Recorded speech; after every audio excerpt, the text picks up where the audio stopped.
Assalamualaikum warahmatullahi wabarakatuh. Perkenalkan, nama saya Citra Rahayu dari Prodi Akuntansi kelas C122. Di sini saya akan menjelaskan tentang sistem informasi akuntansi dari sebuah tinjauan. Yang pertama, di sini ada akuntansi sebuah sistem informasi. Akuntansi adalah organisasi menggunakan sebagai bahasa komunikasi bisnis, seperti saat terjadi pertukaran barang dengan sejumlah uang. Dalam akuntansi dapat diistilahkan sebagai menjual dan membeli. Akuntansi dapat didefinisikan sebagai seni sebagaimana mencatat, mengkelompokkan, meringkas, dan melaporkan transaksi bisnis. Nah, di sini bisa dilihat ada diagram sistem akuntansi. Diagram sistem akuntansi ini terdiri dari subsistem akuntansi lain dan subsistem akuntansi pokok. Nah, dalam subsistem akuntansi lain ada subsistem akuntansi pembelian, subsistem akuntansi penggajian, subsistem akuntansi produksi, subsistem akuntansi penjualan, dan subsistem akuntansi kas. Nah, selanjutnya di sini ada hubungan prosedur akuntansi dengan sistem operasi perusahaan. Di sini bisa kita lihat ada beberapa prosedur akuntansi dengan sistem operasi perusahaan. Ada prosedur sistem akuntansi, sistem pengendalian, dan sistem operasi.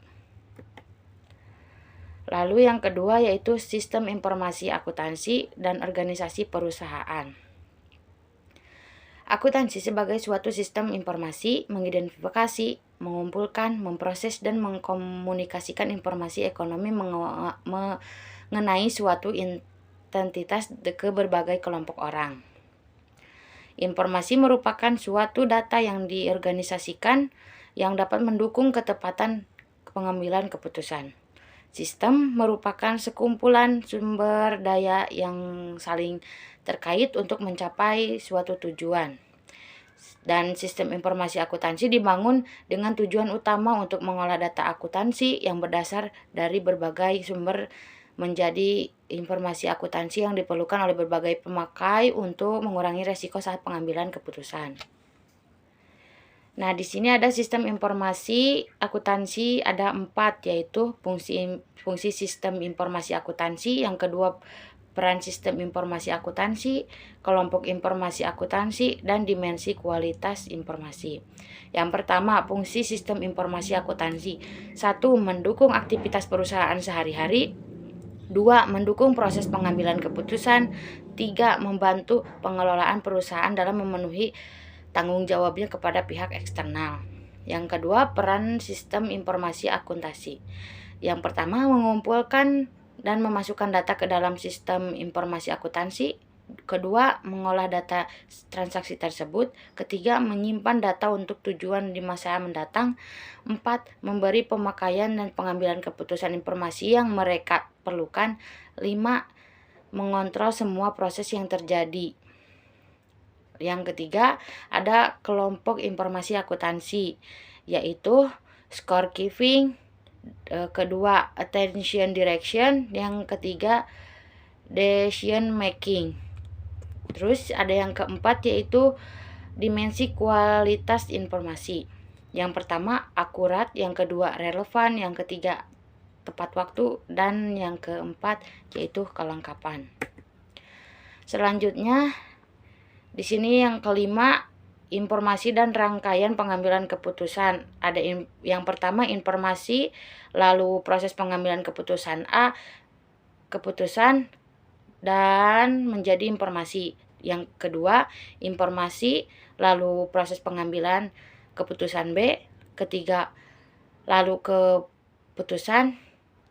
Selanjutnya menjadi informasi dan proses pengambilan keputusan. Informasi yang ketiga itu informasi proses pengambilan keputusan C. Keputusan menjadi informasi, lalu ketiga informasi tersebut digabungkan dan menjadi satu keputusan. Lalu di sini ada hubungan sistem informasi akuntansi dan sistem informasi manajemen. Sistem informasi yang digunakan oleh suatu perusahaan di mana di dalamnya mencakup informasi keuangan dan non-keuangan disebut sebagai sistem informasi manajemen atau SIM.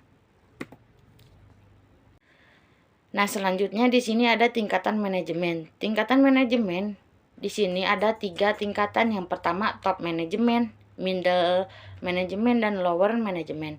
Yang pertama top manajemen. Manajer tingkat atas dikenal sebagai manajer senior. Manajer di posisi seperti CEO, managing director, presiden, dan CFO. Manajer puncak membuat keputusan daripada mengarah operasi perusahaan sehari-hari, menetapkan tujuan dan strategi perusahaan, termasuk kebijakan perusahaan dan rencana bisnis. Yang kedua, middle management.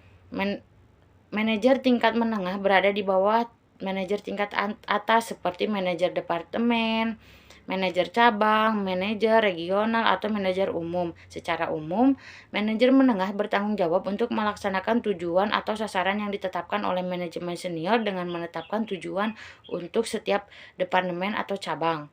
Dan yang terakhir yaitu lower management. Tingkatan manajemen ini juga dapat dikenal sebagai manajer lini pertama. Dengan kata lain, manajer dengan posisi seperti